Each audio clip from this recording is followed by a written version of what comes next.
Bonjour et bienvenue sur cette vidéo photophile.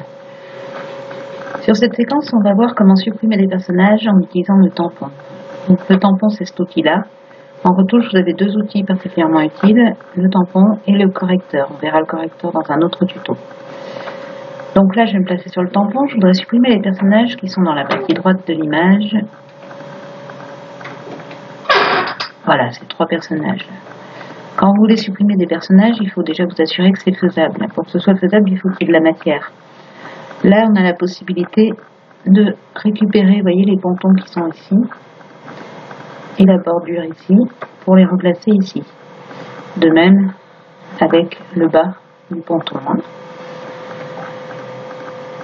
Alors, quand vous sélectionnez l'outil tampon, vous avez la taille qui est accessible ici, mais c'est plus facile de la modifier en maintenant Alt et en faisant un clic droit. Si vous déplacez vers la droite, vous grossissez la taille. Si vous déplacez vers la gauche, vous réduisez la taille. Je vais déjà reconstruire les lignes. Il faut toujours commencer par reconstruire les lignes et ensuite on fera l'intérieur des zones. C'est-à-dire par exemple la zone dos ici, la zone ici des bustes des personnages. Il n'y a pas forcément besoin de zoomer énormément. Quand vous voulez zoomer, vous pouvez utiliser les raccourcis CTRL espace et un clic pour zoomer. Et Alt espace et un clic pour dézoomer. Là, je vais déjà reconstruire donc la ligne du bas, c'est cette petite ligne qui est à la limite de l'eau. Donc, je vais mettre une taille à un poil plus grande que la ligne. Je sélectionne ma source ici. Pour sélectionner la source, vous maintenez Alt et vous cliquez. Et ici, je vais me mettre sur le même alignement. Voilà. Et ensuite, je tire jusqu'au ponton suivant. Ici, je peux remonter directement, puisqu'en fait, je reproduis, vous voyez, ma source se déplace en même temps, j'ai la petite croix qui est dans la partie gauche, là, et je peux remonter comme ça jusqu'à l'angle du coin. Ici, par contre, le souci que j'ai, vous voyez, c'est que je suis trop bas, donc je vais reprendre une source à l'angle du ponton, et je vais venir la réappliquer. Là, je me suis ratée. Quand vous avez mal choisi votre source, il vaut mieux annuler plutôt que de réessayer de corriger par-dessus. Donc là, je reviens en arrière. Voilà, je reprends ma source. Pour annuler, vous faites CTRL Z et CTRL ALT Z si vous avez plusieurs actions annulées. Voilà. Et même topo, ici, je peux glisser jusqu'au bout pour retrouver ma ligne ici. Même chose pour le haut, donc je ne m'occupe pas des jambes pour l'instant. Encore une fois, il vaut mieux faire d'abord les lignes géométriques principales. Donc ici, je vais me placer sur cette bordure-là. J'ai pris ma source donc ici avec Alt. Je me place dans l'alignement ici. Et je tire jusqu'à la petite maison. Voilà. Je vais ensuite reproduire cette ligne-là. Donc là, pareil, on va prendre la source à peu près là, à l'angle. Je me place à l'angle ici, je vérifie que je suis bien dans l'alignement, voilà, et même chose en bas. Voilà, donc là on est déjà pas mal, on a toutes les lignes principales qui sont reconstruites. Pour les jambes, pour éviter de devoir longer le bord ici, je vais utiliser une sélection. Donc le plus simple, c'est d'utiliser le lasso polygonal. Là, je l'ai activé en appuyant sur la touche L, mais vous pouvez aussi le prendre dans l'outil directement. Le lasso polygonal, c'est tout simple. Je fais un clic à chaque angle de ma zone. Et je vais mettre un contour progressif sur cette sélection pour éviter qu'il y ait un effet de découpage. C'est-à-dire que le contour progressif va permettre d'atténuer les bords de ma retouche. Donc là j'ai mis 1 en général sur les photos de définition. Si c'est juste pour éviter l'effet de découpage, 1 ça suffit. Je prends cette fois une source du coup plus grande que je vais placer ici dans l'eau. Et là je vais venir l'appliquer. L'avantage d'avoir fait une sélection, c'est que vous voyez je peux déborder. Ici, je ne vais pas toucher le poton en bois. La sélection, comme elle me gêne un peu visuellement, pour pouvoir contrôler le résultat, je vais faire CTRL H pour la masquer. Ça l'enlève pas, ça la masque juste à l'écran. Donc je reprends ma source, Là, je prends plusieurs endroits différents, c'est pour éviter qu'il y ait des répétitions dans l'eau ou que l'eau ressemble trop à celle d'à côté.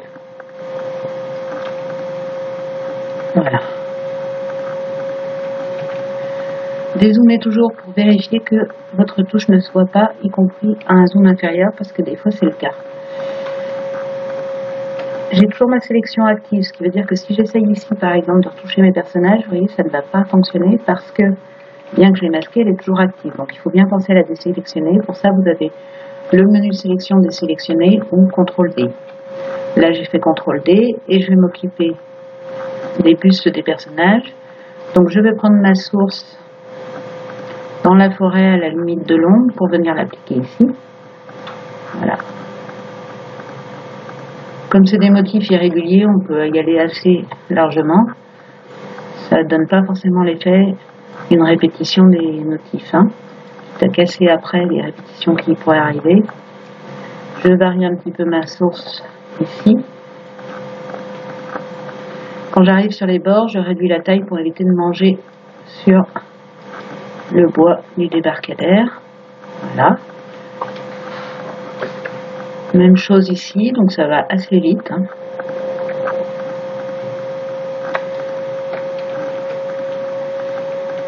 Pareil, là j'ai débordé, donc j'ai annulé et je recommence. Même chose ici, je réduis, là je vais zoomer un petit peu pour voir plus précisément la bordure. Je réduis ma taille et je viens longer le bord. À ce moment-là, on peut aussi augmenter un petit peu la dureté, donc c'est dans les options de l'outil. Plus vous mettez une dureté importante, plus le bord de votre copie va être net. Donc quand vous longez des éléments géométriques, là comme le mur, ça peut être utile.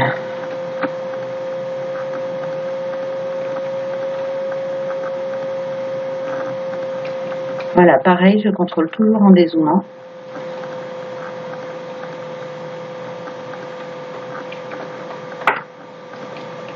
Voilà, là on est pas mal, on a un petit bord ici qui est pas très joli, donc je vais reprendre un petit peu ici pour affiner. Voilà.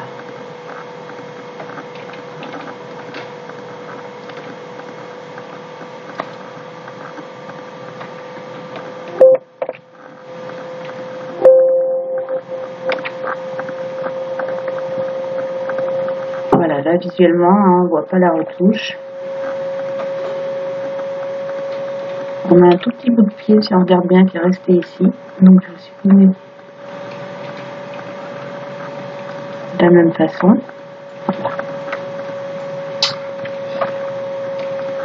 Et là, on est bon.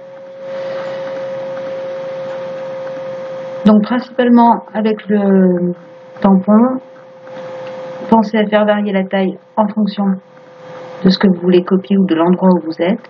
Et surtout, quand vous enlevez des choses importantes comme là, ces personnages, pensez à reconstruire d'abord les lignes principales. Là, j'ai reconstruit la ligne du ponton, la ligne ici, avant de m'occuper du reste des zones en fait qui sont à l'intérieur. Vous pouvez donc associer ça avec une sélection pour limiter la zone où s'applique le tampon.